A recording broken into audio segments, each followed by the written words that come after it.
Assalamualaikum warahmatullahi wabarakatuh. Saya Anissa Warmadani, berasal dari 11 MIPA 1. Pada kesempatan kali ini saya akan membahas agresi militer Belanda 1, yaitu operasi produk yang dilakukan Belanda terhadap Indonesia, daerah targetnya Jawa dan Sumatera, yang dilaksanakan pada tanggal 21 Juli 1947 sampai dengan 5 Agustus 1947.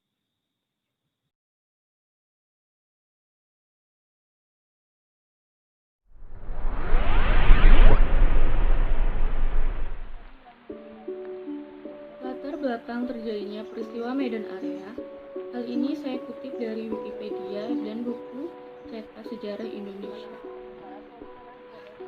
yaitu di salah satu hotel yang terletak di kota Medan di Jalan Batu, Sumatera Utara. Saat itu salah satu penghuni hotel yang tidak lain adalah Sekutu dan Nica merampas dan menginjak-injak rencana merah putih yang dipakai pelaku. Selanjutnya yaitu jalannya peristiwa Medan Area. Dari hal tersebut meledaklah pertempuran antara TKR dan Sekutu yang diboncengi Nica dalam upaya merebut dan mengambil alih gedung-gedung pemerintahan dari tangan Jepang. Pada tanggal 1 Desember 1945, Sekutu memasang papan yang tertuliskan Fixed Boundaries Medan Area di berbagai sudut pinggiran kota Medan. Tindakan Inggris itu menjadi pemancing amarah para pemuda.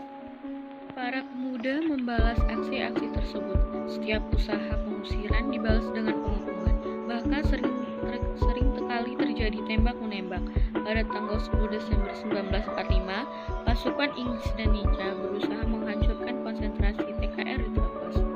Selanjutnya, TKR menculik seorang perwira Inggris dan menghancurkan beberapa truk. Dengan peristiwa ini, Jenderal Kelly kembali mengancam para pemuda agar menyerahkan senjata mereka. Akhir dari terjadinya peristiwa Medan Area. Pada tanggal 10 Agustus 1946, di tebing tinggi diadakan suatu pertemuan di mana dihadiri oleh komando-komando yang berjuang di Medan Area. Lalu dibentuknya Komando Resimen Laskar Rakyat Medan Area yang dibagi atas 4 sektor. Pembentukan ini dan di bawah komando inilah mereka meneruskan perjuangan Medan Area. Baiklah, selanjutnya saya akan membahas tentang agresi militer Belanda II. Latar belakang agresi militer Belanda II yaitu macetnya perundingan Renville. Sudah ada tanda-tanda bahwa Belanda akan melanggar persetujuan Renville. Isi persetujuan Renville yaitu 1. Persetujuan tentang gencatan senjata antara lain diterimanya garis demarkasi Van-Noot atau 10 pasal. 2. Dasar-dasar politik Renville yang berisi tentang kesediaan kedua pihak untuk menyelesaikan pertikaiannya dengan cara damai. Yang ketiga, 6 pasal tambahan dari KTN yang berisi antara lain tentang kedaulatan Indonesia yang berada di tangan Belanda selama masa peralihan sampai penyerahan kedaulatan dalam 6 pasal. Jalannya peristiwa agresi militer Belanda II.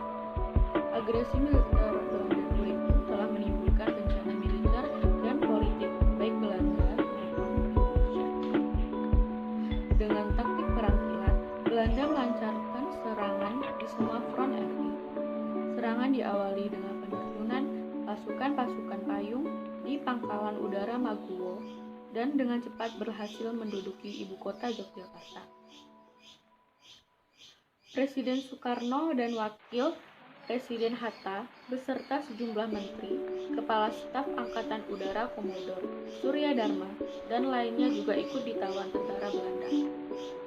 Akhir dari peristiwa, aksi militer Belanda yang kedua ini ternyata menarik perhatian PBB karena Belanda secara terang-terangan tidak mengikuti lagi persetujuan Renville di depan Komisi 3 Negara.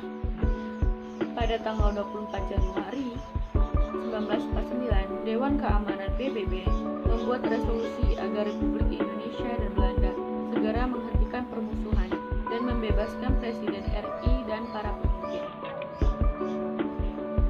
Kegagalan Belanda di medan pertempuran serta tekanan dari Amerika Serikat yang yang mengancam akan memutuskan bantuan ekonomi dan keuangan, memaksa Belanda untuk kembali ke meja perundingan.